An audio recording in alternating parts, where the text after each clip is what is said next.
Allahu Allahu Allahu Allah Allahu Allahu Allahu Assalamu alaikum wa rahmatullahi wa barakatuh. Alhamdulillahi rabbil alamin wal aqibatu lil muttaqin wassalatu wassalamu ala rasulihil amin amma ba'd. কাছে দূরে বিশ্বের যে প্রান্ত থেকে দেখছেন আপনাদের প্রিয় চ্যানেল দেশ টেলিভিশনের পর্দায় আপনাদের প্রিয় অনুষ্ঠান ZSRM নিবেদিত আলোর দিশের অনুষ্ঠান powered by Ivana cable co sponsor Shahzadi 2-in-1 মেহেদি। প্রিয় দর্শক, গুরুত্বপূর্ণ এই সময়ে আমরা নানা বিষয়ে আলোচনা করে থাকি। আজ আমাদের আলোচ্য বিষয় হচ্ছে আল্লাহর হক এবং বান্দার হক, হাকুল্লাহ হাকুল ইবাদ। এ বিষয়ে কথা বলার জন্য আমাদের স্টুডিওতে আমন্ত্রণ জানিয়েছি দেশের প্রখ্যাত বিজ্ঞ দুজন আলেমে দ্বীন। চলুন তাদের সাথে পরিচয় হয়ে নেই। আমার ডানে যিনি রয়েছেন বিশিষ্ট আলেমে দ্বীন, ব্যবস্থাপনা পরিচালক, দারুস সুন্নাত ইন্টারন্যাশনাল ট্রাভেলস লিমিটেডের সম্মানিত পরিচালক মোহাম্মদ সাইফুর রহমান সাঈদী।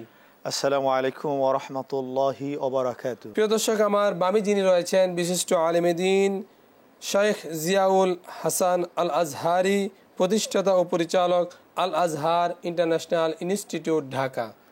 আসসালামু আলাইকুম ওয়া রাহমাতুল্লাহি ওয়া বারাকাতুহু। দুজনকে আজকের অনুষ্ঠানে এসে সময় দেওয়ার জন্য ধন্যবাদ।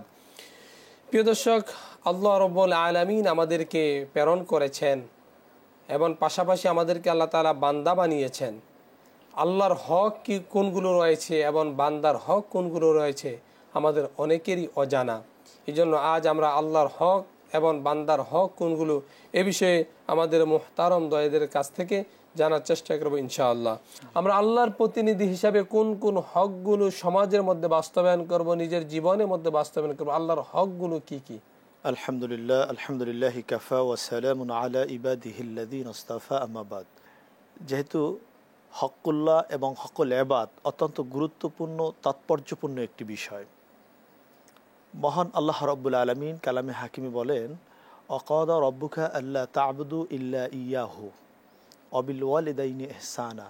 আল্লাহ বলছেন যে আমি আল্লাহ ছাড়া অন্য কারো ইবাদত করা যাবে না, অন্য কাউকে উপাস্য হিসাবে গ্রহণ করা যাবে না। অর্থাৎ আমি আল্লাহ ছাড়া হায়াতের মালিক কেউ নেই, রিজিকের মালিক কেউ নেই, চালানোর মালিক কেউ নেই, অক্সিজেনের মালিক কেউ নেই। সব কিছুর মালিক হচ্ছে আমি আল্লাহ। অতএব আমি আল্লাহর একমাত্র দাসত্ব করতে হবে, গোলামি করতে হবে। আল্লাহ রাব্বুল আলামিন এজন্যেই স্পষ্ট করে দিয়েছেন যে আমার যে হকগুলো আছে, অর্থাৎ আল্লাহ রাব্বুল আলামিনের যে হকগুলো আছে তার মধ্যে অন্যতম শ্রেষ্ঠ হকগুলো হচ্ছে যেমন শাহাদাতু আল্লা ইলাহা ইল্লাল্লাহ ওয়া ইকামিস সালাহ ওয়া ইতাইজ যাকাত ওয়াল হজ্জ ওয়া সাওম রমাদান। অর্থাৎ আমি যখন ঈমান আনয়ন করেছি, আমি যখন শাহাদা বাক্য পাঠ করেছি, আল্লাহর উপরে বিশ্বাস স্থাপন করেছি, লা ইলাহা ইল্লাল্লাহ মুহাম্মাদুর রাসূলুল্লাহ, সঙ্গে সঙ্গে আমার পক্ষ থেকে আল্লাহর প্রতি প্রথম হক হচ্ছে আমাকে আল্লাহর কুদরতি নিজামে আল্লাহ রাব্বুল আলামিনের কুদরতি পায়ে সেজদা দেওয়া, নামাজ আদায় করা। এটা হচ্ছে আল্লাহ রাব্বুল আলামিনের অন্যতম একটি হক। এরপরে এই যে রমজান মাসের রোজা পালন করা, এরপরে জাকাত আদায় করা, হজ করা, এগুলো হচ্ছে আল্লাহর হক। আর সব থেকে বড় একটি হক হচ্ছে আল্লাহ রাব্বুল আলামিনের সাথে কাউকে শরিক করা যাবে না, অংশীদারিত্ব করা যাবে না। যেমন লোকমান আলাইহিস সালাতু আসসালাম, যার সম্পর্কে কালামুল্লাহ শরীফে সূরা নাজিল হয়েছে, আল্লাহ সূরা নাজিল করেছেন, যার সম্পর্কে ঐক্যমতের ভিত্তিতে সকলেই বলেছেন ইন্নাহু কানা আবদান সালেহান, অর্থাৎ লোকমান আলাইহিস সালাতু আসসালাম ছিলেন একজন সালেহ মানুষ। তো তিনি তার সন্তানদেরকে ডাকলেন এবং উপদেশ দিলেন যে লা তুশরিক বিল্লাহ, হে আমার সন্তানরা আল্লাহর সাথে কাউকে শরিক করবে না, অংশীদারিত্ব করবে না, অর্থাৎ আল্লাহর সাথে কাউকে শরিক করবে না। এটাই হচ্ছে আল্লাহর বড় হক। এখান থেকে তাহলে আমাদের শিক্ষা হচ্ছে আমরা যারা পিতা এবং আমাদের যাদের সন্তান থাকবে তারাও আমরা প্রথম তাদেরকে আদেশ দিব যে আল্লাহর সাথে কাউকে শরীক করা যাবে না, লা ইলাহা ইল্লাল্লাহু মুহাম্মাদুর রাসূলুল্লাহ। এখানে প্রথম কিন্তু আমাদেরকে কুফরি করতে হয়, যেটাকে বলে ঈমান বিল কুফু। লা ইলাহা অর্থাৎ কোনো ইলাহ নাই, কোনো প্রভু নাই, কোনো খোদা নেই। এরপরে কি বলছি, ইল্লাল্লাহ একমাত্র আল্লাহ ছাড়া, অর্থাৎ আল্লাহ ছাড়া আর কেউ নেই। এটাই আমাকে প্রথম সাক্ষ্য প্রদান করা। জি মোহতারাম, আপনাকে ধন্যবাদ। আমরা যাচ্ছি শেখ জিয়াউল হাসান আল আজহারি আপনার কাছে। আপনি যদি বলতেন যে বান্দার হকগুলো কি কি রয়েছে। অসংখ্য ধন্যবাদ আপনাকে। আলহামদুলিল্লাহ ওয়াকাফা ওয়া সালামুন আলা ইবাদিহিল্লাযীনা ইসতাফা আম্মা বা'দ। খুব সুন্দর আলোচনা করতেছিলেন, আর যে আলোচনা আমাদের জন্য খুবই গুরুত্বপূর্ণ, কারণ আমরা বান্দার হক সম্পর্কে এবং আল্লাহ তাআলার হক সম্পর্কে একেবারেই গাফেল হয়ে আছি।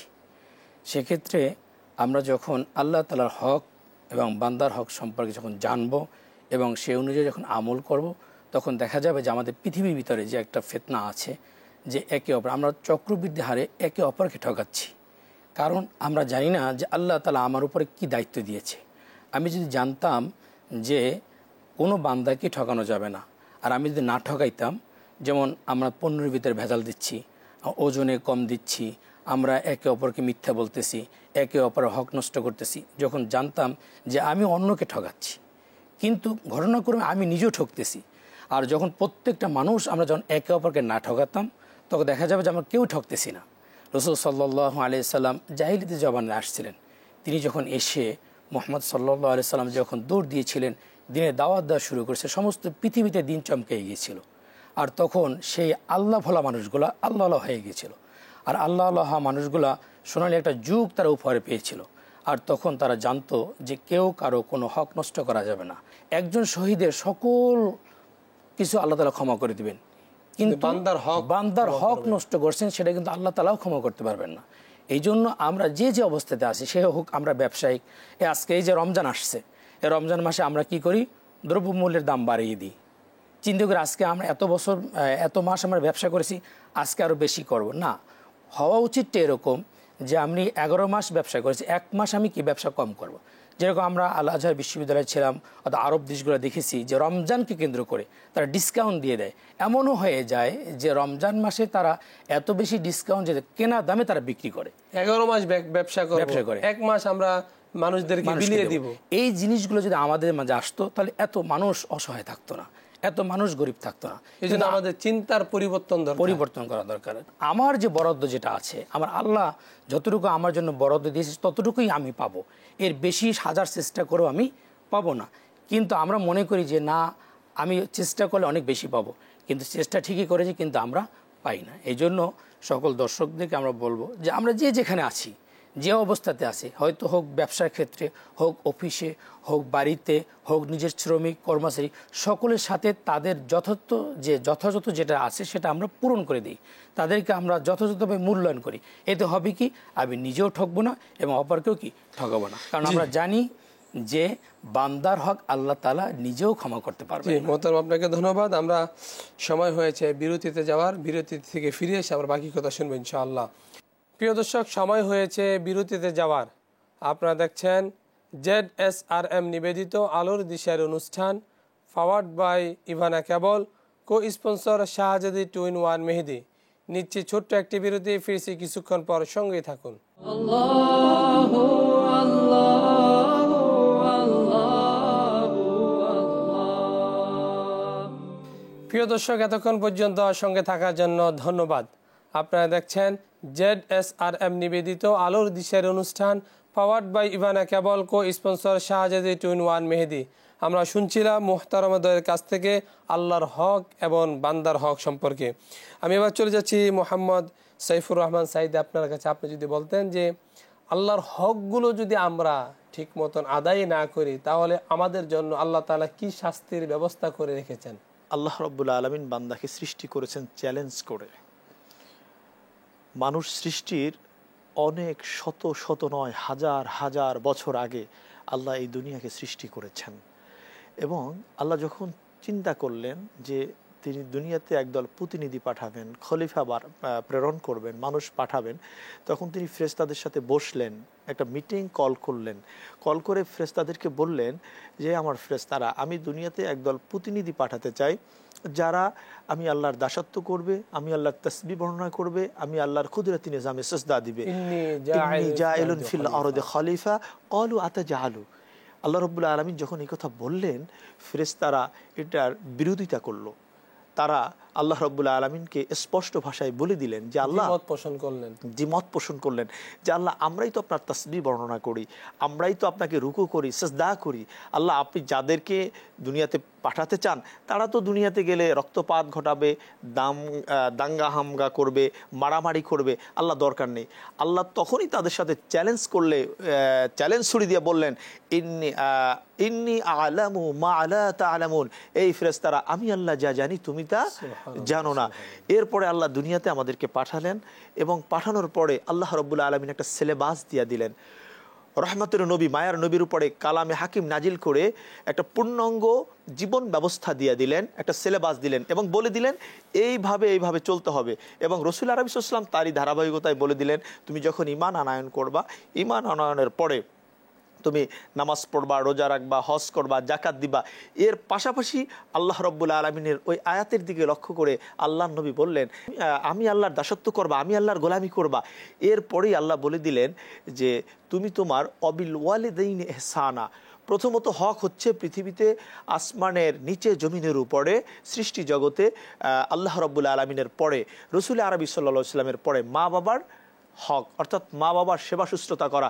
এই জন্য আল্লাহ সেখানে সতর্ক করে দিলেন, আল্লাহ বলে দিলেন যে অবিল ওয়ালিদাইনি ইহসানা ইম্মা ইয়াবলুগান্না ইনদাকাল কিবারা আহাদুহুমা আও কিলাহুমা ফালা তাকুল্লাহুমা উফফি ওয়ালা তানহারহুমা ওয়া কুল্লাহুমা কওলান কারীমা ওয়াখফিদ লাহুমা জানাহাজ যুল্লি মিনার রাহমা ওয়াকুর রাব্বিরহামহুমা কামা রাব্বায়ানি সগীরা। আল্লাহ প্রথমেই মা বাবার হক সম্পর্কে বর্ণনা করলেন যে আমি থাকতে কিভাবে তার সাথে ব্যবহার করতে হবে এবং আবার মৃত্যুর পরে শিক্ষা দিয়ে দিলেন। আল্লাহ প্রথমে তার নিজের হক বর্ণনা করলেন, করার পরেই তিনি কোনো সেমিকোলন দিলেন না, হাইপেন দিলেন না, ডট দিলেন না। আল্লাহ সরাসরি চলে গেলেন মা বাবার হকের ব্যাপারে। যেই মা বাবার মাধ্যমে তুমি দুনিয়াতে আগমন করেছো, দুনিয়াতে এসেছো, এই মা বাবার সাথে তুমি সৎ আচরণ করবা, ইহসানমূলক আচরণ করবা। তোমার আচরণটা কেমন হবে? এমনিভাবে আচরণ করবা তারা যদি বার্ধক্যে উপনীত হয়ে যায়, অসুস্থ হয়ে যায়, মারিদ হয়ে যায়, তারপরও অথবা তারা যদি একজন অথবা উভয়ে বেঁচে থাকে, তুমি তাদের সাথে এমন আচরণ করো না যেই আচরণে তারা শব্দ ব্যবহার করে। যে আল্লাহ রাব্বুল আলামিনের যে হকগুলো রয়েছে, এই হকগুলো আপনি তওবা ইস্তেগফার করে, অর্থাৎ যদি পুনরায় ফিরে আসেন আর অন্যায় অপরাধের দিকে ধাবিত না হন, পূর্বে যদি আপনি অপরাধ করে থাকেন আল্লাহ আপনাকে মাফ করে দিবেন। মির রাহমাতিল্লাহ ইন্নাল্লাহা ইয়াগফিরুয যুনুবা জামিয়া, আল্লাহু আকবার।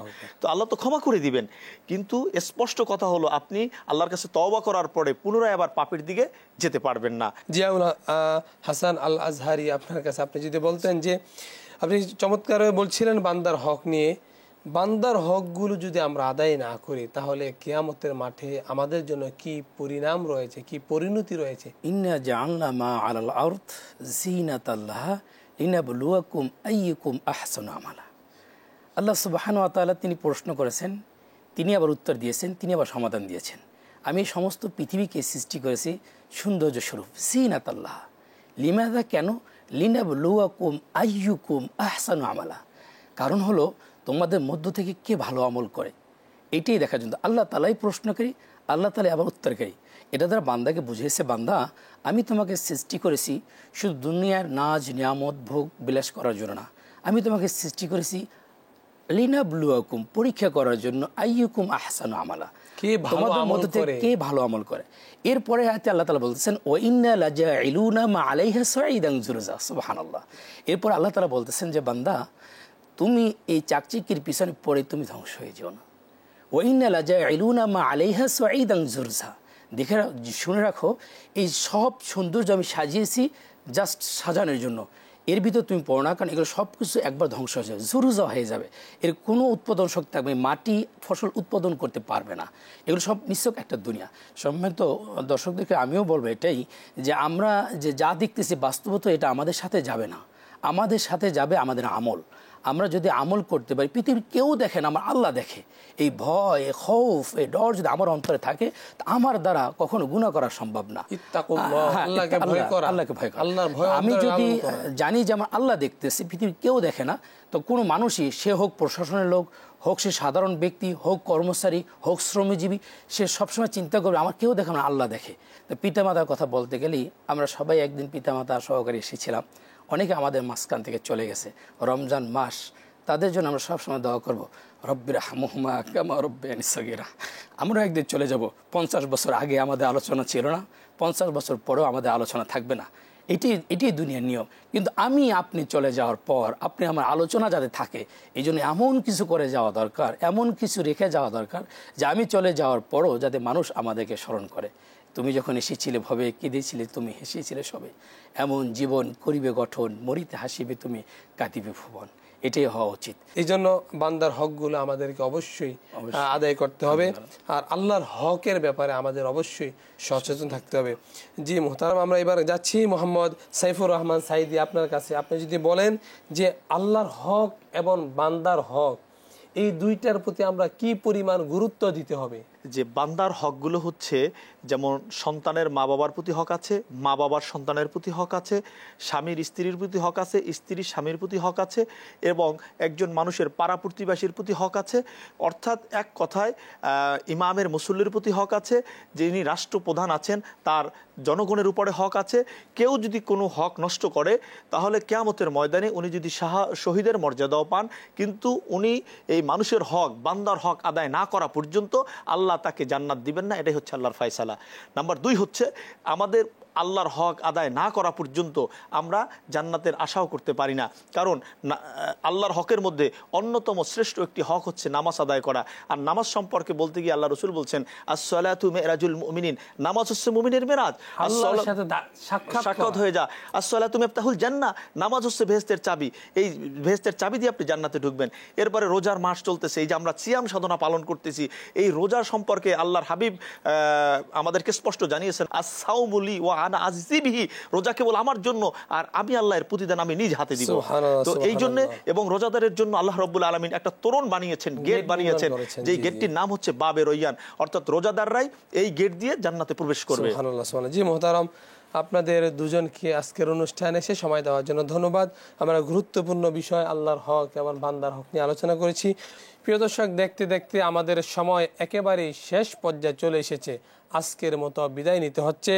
আপনারা দেখছেন ZSRM নিবেদিত আলোর দিশারি অনুষ্ঠান, powered by Ivana cable, co sponsor Shahzadi 2-in-1 Mehedi. আজকের মতো এখানেই বিদায় নিচ্ছি। আল্লাহ তাআলা আপনাদেরকে, আমাদেরকে সকলকে ভালো রাখুক। আগামী পর্ব দেখার আমন্ত্রণ রইল। আসসালামু আলাইকুম ওয়া রাহমাতুল্লাহি ওয়া বারাকাতুহু।